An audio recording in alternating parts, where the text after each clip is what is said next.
If you've ever wanted your bass instruments, your bass guitar, to stand out and cut through the mix a little bit more, and you're also looking for little cool ways to make it more interesting, maybe you're curious about sidechaining your bass with your kick, this video is for you. Today I'm going to talk just about that. They're two cool tricks, very simple tricks to use and to start implementing right away in your music production that I think you're going to find really interesting. My name is Zion, and together with myself and Josh Doyle, we run the Triple Threat Artist Course and Community. It's a place for singer-songwriters to become a triple threat by adding that producer element to their name. Nowadays, a lot of music is created by producers who know how to songwrite, and you're kind of behind the curve if you don't know some music production, and that's what we want to help you with. This course and this channel is all about that. If you haven't subscribed to our YouTube channel, definitely check that out, subscribe and hit the like button. But let's jump into this. But one more thing before I forget, we have a couple freebies on how to produce your music well.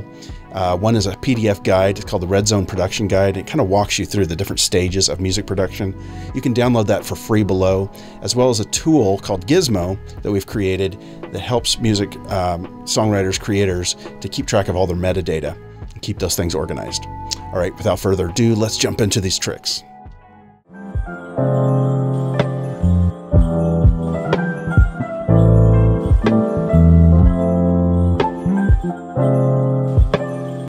So this is a track, this is a lo-fi hip-hop track for our YouTube channel, Lo-Fi Panda. If you want to check it out, the link is below. I'm the music director for it, so I like to mix a lot of the songs, or at least have the final say on the mix.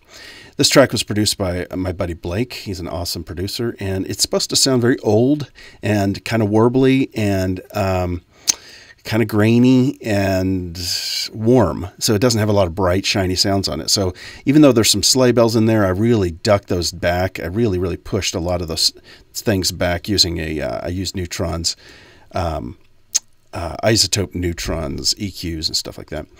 Anyway, the point of this video is to talk about bass though. So what I want to focus on right now is the bass guitar.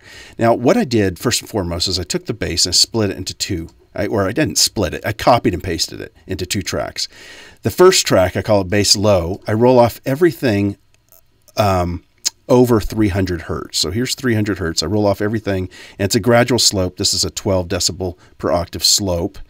And then on the high track, what I did is the exact opposite. I grabbed a filter. This is a low pass or a high pass filter, and I did the exact same thing, same exact slope, so I don't have any phase issues, or try not to have any phase issues, and roll it off at 300 hertz. All right, so what happened? Why do I do that? What's the point of that? Well, it's because I want to treat the low frequencies a little bit different from the high frequencies. Namely, I want the low bass frequencies to always be right down the middle. I want them to be in mono. Now, this track is pretty mono already, and but if we listen to it right here, soloed up,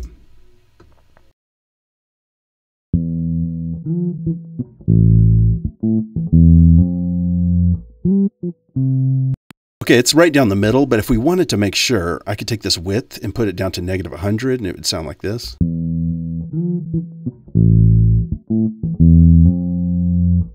All right, now you're probably wondering, why is something moving over here? And I'll explain that in just a second. That's the second trick. But the first trick I want to point out is that my low bass is in mono, meaning it's right down the middle. I don't have any stereo separation between the left and right. I do the opposite with the higher frequencies. I actually widen them using the widening tool. Most DAWs have a widening tool. It's also called a stereo enhancer. To what you do is you stereo enhance the higher frequencies, everything over 300 hertz, so it fills out the bass part. So this is going to be what it looks like without it. I'm going to go ahead and put 0 here, and you're going to hear this is both the low and high bass together, and it's all mono.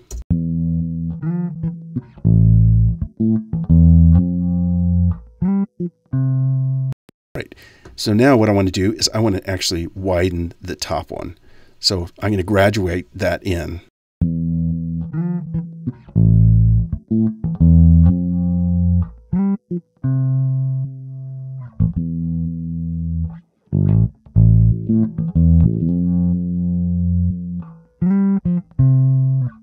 So if you're listening to this on a good stereo headphones or in the speakers or whatever, maybe you've got good laptop speakers, you're going to probably notice that subtle difference. Now, why would we want to do that? Well, it's because it helps the bass clear space. Those higher frequencies clear more space for the other instruments, and it makes it cut through the mix a little bit more.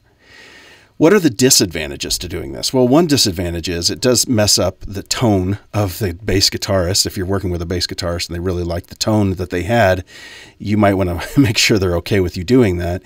But the other disadvantage is you can run into some phase issues. So what I always do is I put a mono plug-in on my bus to make sure that it sounds about the same. Now I'm going to go ahead and turn off the kick, the side chain, so we can hear it better. I'm going to just listen to the high, and I'm going to turn the mono button on and go back and forth to see if I hear any frequencies that are disappearing in the mix.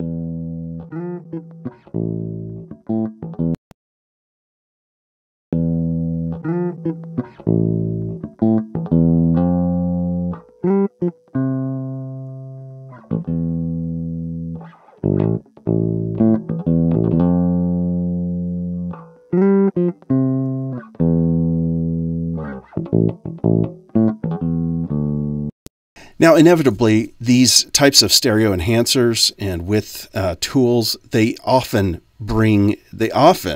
introduce certain phase issues to certain frequencies. And the goal is to figure out if it's doing it too much and if it's problematic for your mix or if you like the sound of it.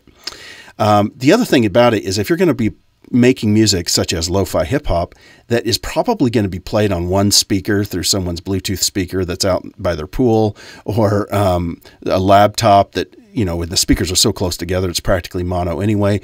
You want to be very conscientious of whether or not your frequencies are disappearing.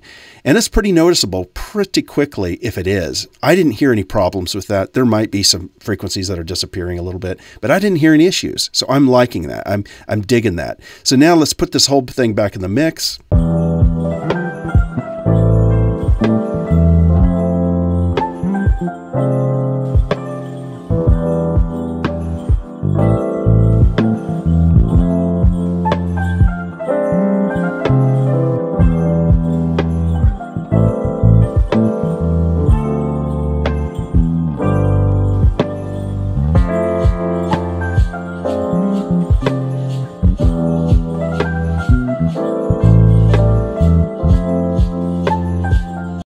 So I'm loving that. Okay, so that's trick number one, is splitting your bass into two parts and then treating them differently.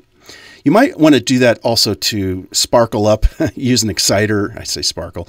Use an exciter on the high frequencies. You might want to do that, or you might want to EQ certain frequencies out of the low without messing up the high.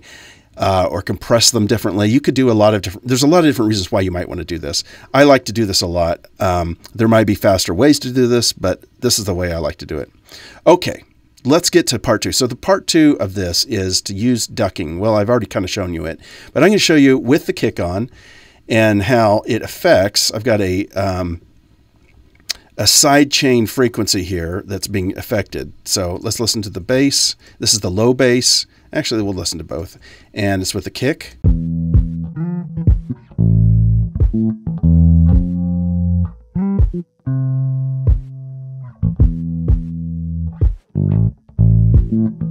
You can definitely tell when the kick happens because this frequency, it's right here. This is the one that I've told to do it. It's ducking way down and every time the kick happens. So why do you want to do that? It's because you want to make sure that you give room and space for the kick. Also, it sounds cool. Plus, it's a very modern thing to do, and I like to do it. Even though lo-fi is supposed to sound kind of old, it's kind of a new, fresh take on old mixes, right? An old lo-fi fidelity track. So how do you do that? Well, I use Neutron. And you first, when you put it into, this is Ableton's way, you have to figure that out for your DAW, but Neutron's pretty set up to do this kind of thing really well. They've kind of thought about this because a lot of producers do this, where they control one frequency and duck certain frequencies based on another. And I've told it to use the kick, look at the kick, and every time the kick happens, I've told it this to be dynamic. If I turn this off, this would just be a big cut right here, and I don't want to do that. I actually want to make it so this only cuts when it's side-chained to an external frequency, and I've told it external, and it's going to the kick track. So now when you hit the when you hit play,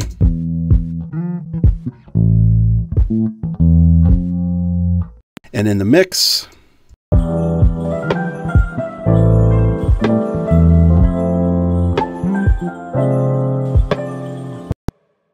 and actually other tracks are doing the same thing. Even on my main piano, I'm doing that a little bit as well.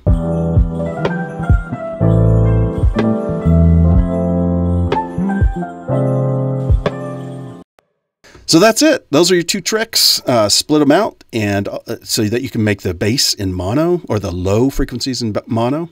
And then also using sidechain to give that pumping effect and make room for that kick.